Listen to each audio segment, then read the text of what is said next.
प्रेरणा स्त्रोत कुंडलपुर दमोह के निकट ग्राम चौपरा चौबीसा में विराजमान 13वीं शताब्दी की 14 फुट ऊंची श्री 1008 शांतिनाथ भगवान की अतिशयकारी प्रतिमा जी के दर्शनार्थ अवश्य पधारें।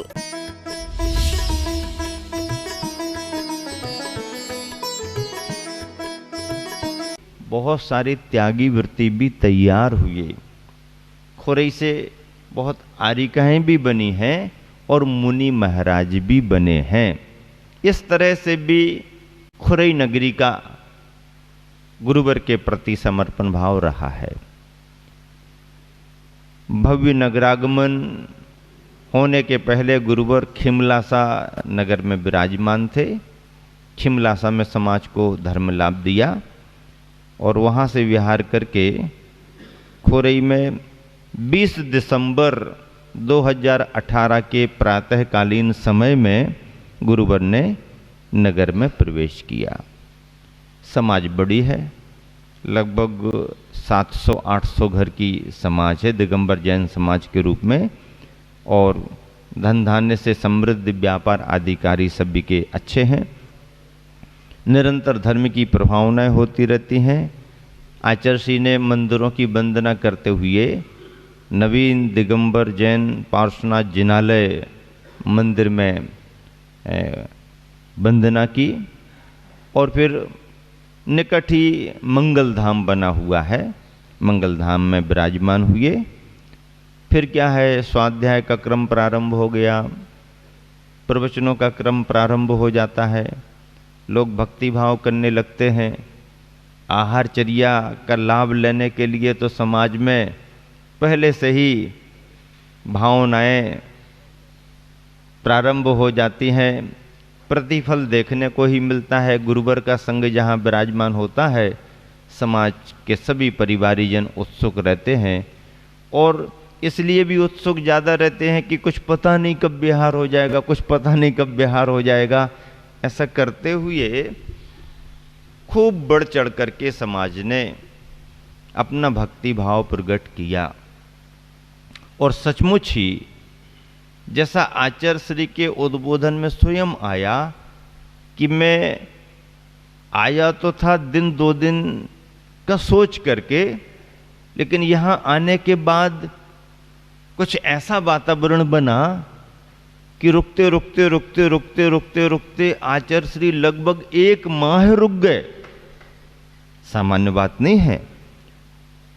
दिन 2 दिन 4 दिन का सोच करके गुरुवर किसी नगर में गए हों और समाज के द्वारा इतना धार्मिक वातावरण प्रभावनामय बनाया जाए कि रुकते रुकते लगभग 1 माह हो गया। तारीखों पर विचार करें तो 20 दिसंबर को गुरुवर का मंगल प्रवेश हुआ और विहार 19 जनवरी को हुआ और दिसंबर 31 महीना होता है। 20 दिसंबर को प्रवेश किया और 19 जनवरी को विहार हुआ मध्याह्न काल में। 31 महीने में पूरे 30 दिन तो हो गए। 1 महीने का प्रवास मिला, लेकिन 1 महीने का प्रवास यूं ही नहीं मिला। समाज ने बढ़ चढ़ करके लाभ लिया। अनेक परिवार त्यागी वृत्ति बने। सबसे बड़ा प्रयोजन मुनि संघों का नगर में जाने और समाज को लाभ देने में परिवारों को वृत्ति बनाना। क्यों? क्योंकि गृहस्थ जन परिवारी जन यदि वृत्ति बनते जाते हैं तो धर्म की परंपरा सहज रूप से चलती रहती है। सहज रूप से उन्हें कोई ऐसा अलग से कुछ लगता नहीं है, क्योंकि दिनचर्या उनकी वैसे बनने लगती है, वो वैसे ढल जाते हैं। और यही काम गुरुवर ने किया। जिन ग्राम नगरों में गए,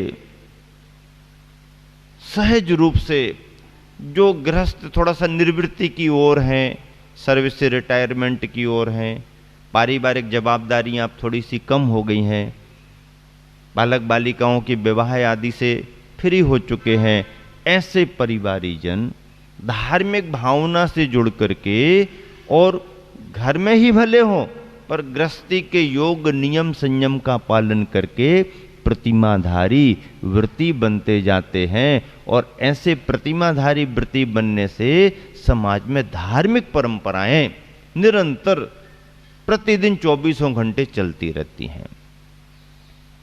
कोई भी त्यागी व्रती आए कुछ असहज नहीं लगता है, कुछ करो ऐसा भी नहीं लगता है, क्योंकि उतने घरों में तो रोज रोज ही वैसा चलता रहता है। इसका फर्क होता है।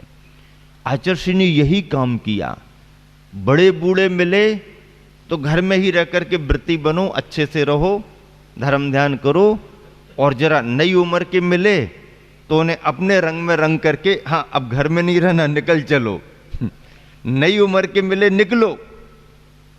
और उम्र दराज कोई सामने आए, चरणों में आए तो हाँ ठीक है, तुम्हारी उम्र के हिसाब से अभी घर में ही धर्म ध्यान करो।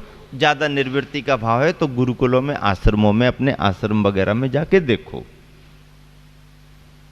इस तरीके से ही समाज की प्रभावना सब तरफ से निरंतर बढ़ रही है।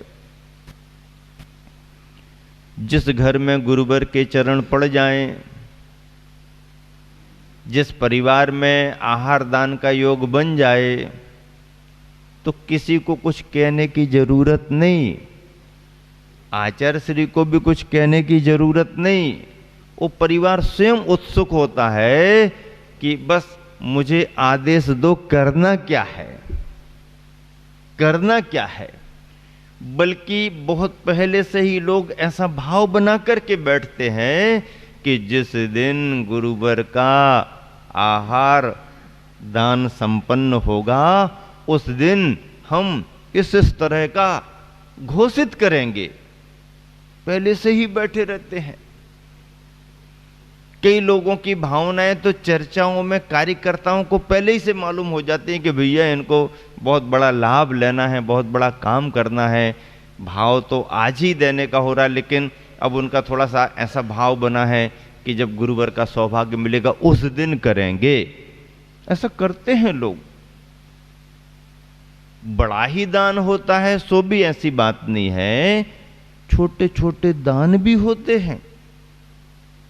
दान तो दान ही होता है। सक्षम व्यक्ति ने बड़ा दान कर दिया, कौन सा बड़ा काम कर दिया।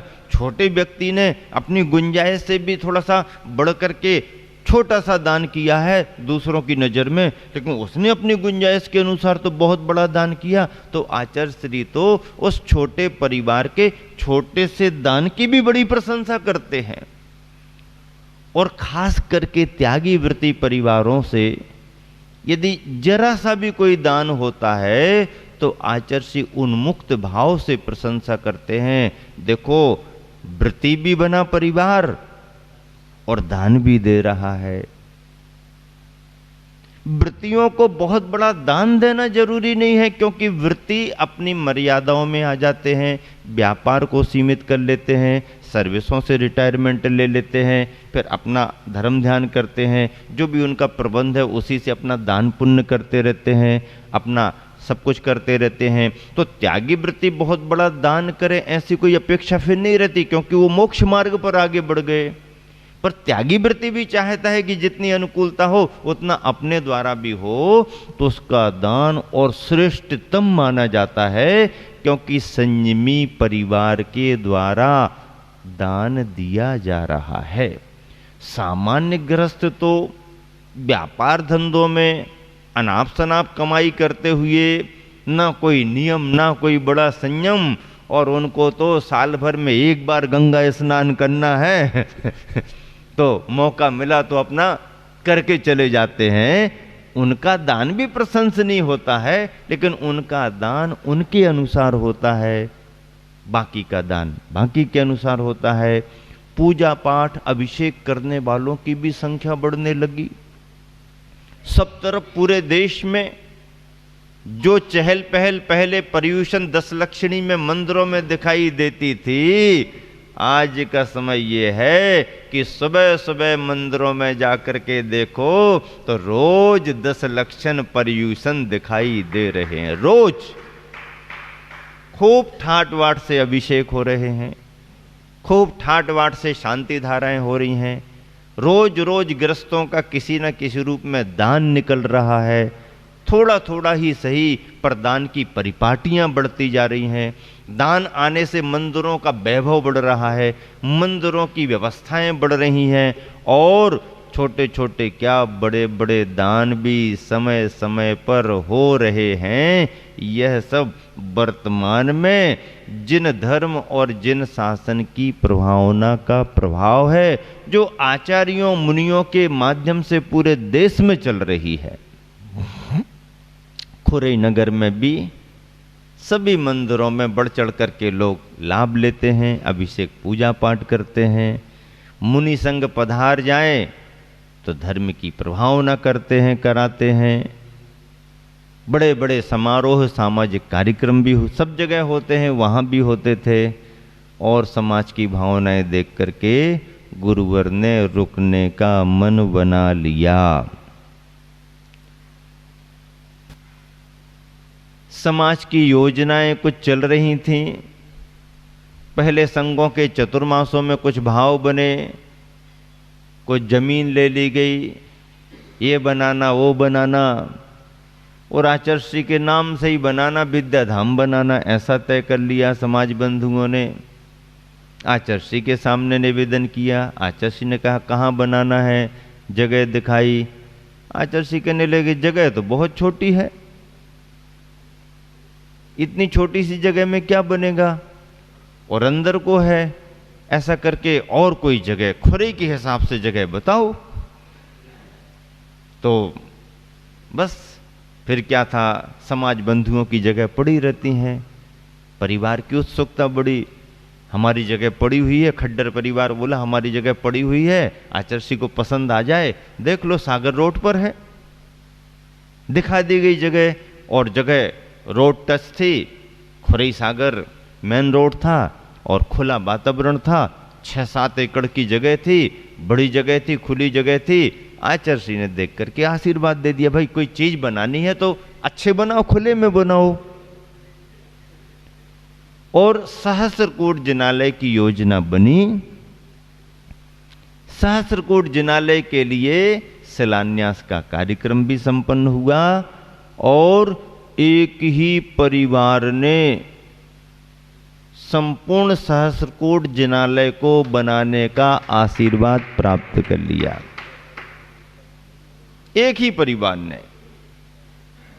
सहस्रकूट जिनालय बनाने का आशीर्वाद ले लिया। बट्टी सेठ करके नाम से प्रसिद्ध है विजय कुमार जी, विजय फाउंड्री वाले। खुरई में एग्रीकल्चर के रूप में ट्रैक्टर ट्रालियों में उनका खूब नाम चला, उनका खूब पुण्य भी चला, पैसा भी कमाया। दान पुण्य में भी कभी पीछे नहीं रहते, धार्मिक परिवार है। तो उस परिवार ने गुरुवर का आशीर्वाद ले लिया और गुरुवर से ये कह दिया, गुरुवर आप तो केवल विराजमान रहो, बाकी तो सब समाज ही कर लेगी, हम ही लोग कर लेंगे, आपको केवल विराजमान रहना है, बाकी कहीं से कुछ जरूरत नहीं। जैसे बड़ौदिया वाले कह देते ना कि हम अपना मंदिर बनाएंगे, हम अपनी बड़ौदिया ही से बनाएंगे, हमें कहीं जाने की जरूरत नहीं। हमारी समाज इतनी सक्षम है, इतना दान का भाव समाज में रहता है कि हम अपना मंदिर स्वयं अपने रूप में बना लेंगे, और बन रहा है। ऐसे भाव होने से और वैभव बढ़ता है। कभी भी किसी भी अच्छे कार्य में किसी ने थोड़ा भी सहयोग दिया है, थोड़ा भी दान किया है, तो उसका वह दान कहीं जाता नहीं है, बल्कि लौट लौट करके कई बार आता ही आता है, लौट लौट करके आता है, कहीं जाने वाला नहीं। ये तो डिपॉजिट होता है, तुम्हारे खाते ही में जा रहा है। दान तो ऐसा कहा जाता है कि उस रबर की गेंद के समान है कि जिसको आप जितनी तेजी के साथ फेंक करके सामने की दीवार पर मारोगे तो वो गेंद उतनी जोर से नहीं बल्कि उससे और ज्यादा स्पीड से लौट करके तुम्हारी तरफ ही आने वाली है, कहीं जाने वाली नहीं। अच्छे कार्यों में, धर्म के कार्यों में, धर्म की प्रभावना के निमित्त से यदि किसी ने कहीं पर कहीं कुछ कभी कुछ लगाया है तो कहीं जाता नहीं है, लौट लौट करके तुम्हारे पास ही आता है। दान का ये प्रभाव है। और ऐसे ही दान के भावों से जिन शासन में मंदिर बनते आए हैं, क्षेत्र बनते आए हैं, निरंतर देव सास गुरु की प्रभावना में ग्रस्त श्रावकों का दान लगता रहा है। क्षेत्रों के इतिहास यही हैं, मंदिरों के इतिहास यही हैं, मूर्तियों के इतिहास यही हैं। और ऐसे ही दान की भावना से मंदिर और मूर्तियों में अतिशय चमत्कार पैदा होते हैं। मूर्तियां और मंदिर अतिशयकारी बनते हैं। धर्म की प्रभावना इसी माध्यम से होती है। एक परिवार ने भाव बना लिया, पूरा सहस्रकूट जिनालय बनाएंगे, सहस्रकूट की रचना जिनालय के रूप में बनाएंगे। मूर्तियां तो विभिन्न विभिन्न परिवारों के द्वारा सौजन्य दी जाने लगी। कोई परिवार 5 प्रतिमाएं दे रहा, कोई परिवार 3 प्रतिमाएं दे रहा, कोई परिवार 10 प्रतिमाएं दे रहा। समाचार आते रहे हम लोगों के पास, क्योंकि खुरई से हम लोगों का नैकट्य भी रहा है और आना जाना भी रहा है, कार्य क्षेत्र भी रहा है, पढ़ाई का स्थल भी रहा, परिवारीजन सभी परिचित रहे। तो फिर समाचार मिलते ही रहते थे, आचार्य पहुँचे, क्या हो रहा है, कैसा हो रहा है। तो यूसी जैन खोरई में है, अब रिटायर हो चुके हैं प्रिंसिपल पद से। तो उनकी एक बार ऐसी इतनी खुशी बढ़ गई और समाचार उन्होंने भेजा, महाराज जी को समाचार दो। क्या समाचार दो? महाराज जी को समाचार दो, आज तो गुरुदेव आचार्य श्री का पड़गाहन कर लिया। बहुत बड़ी बात है, पड़गाहन तो करना बड़ी बात है। अपने परिचित के यहाँ पर पड़गाहन कर लिया और पड़गाहन करके खूब अच्छे से आहार दान दिया। बहुत बढ़िया बात। इस उपलक्ष्य में बहुत खुश होकर के उन्होंने मूर्ति का दान भी कर दिया। तो उनको गुरुवर के मंच पर चरण प्रक्षालन करने का अवसर भी मिल गया। एक एक परिवार को यदि ऐसे लाभ मिल जाते हैं तो कितना प्रसन्न होता है। बड़ी खुशी उन्होंने प्रकट की। ऐसे अनेक परिवार रोज रोज जिनके यहाँ जो भी लाभ मिल रहा, जिस रूप में लाभ मिल रहा, और किसी न किसी रूप में दान पुण्य कर रहे। 5 प्रतिमाएं, 10 प्रतिमाएं, 2 प्रतिमाएं, 1 प्रतिमाएं करते करते करते कुछ कहना ही नहीं पड़ा। देखते ही देखते हो गया काम। मूर्तियां तो खुरई वालों ने भी दी और समय समय पर बाहर वाले भी पहुंच गए तो बाहर वालों ने भी दे दी। लेकिन रचना तो एक ही परिवार ने बनाने का संकल्प किया और जो भी राशि उसने आशीर्वाद स्वरूप घोषित की थी उसमें से मान लीजिए 100 है तो 90 उसने ला करके उसी दिन कह दिया इसे संभालो और काम शुरू कर दो। अब सोचो तो 1 रुपया में से 90 पैसे तुरंत, अभी तुरंत रखो इसको, पहले कितना भाव उसने बनाया। दातार के भाव भी अलग अलग होते हैं।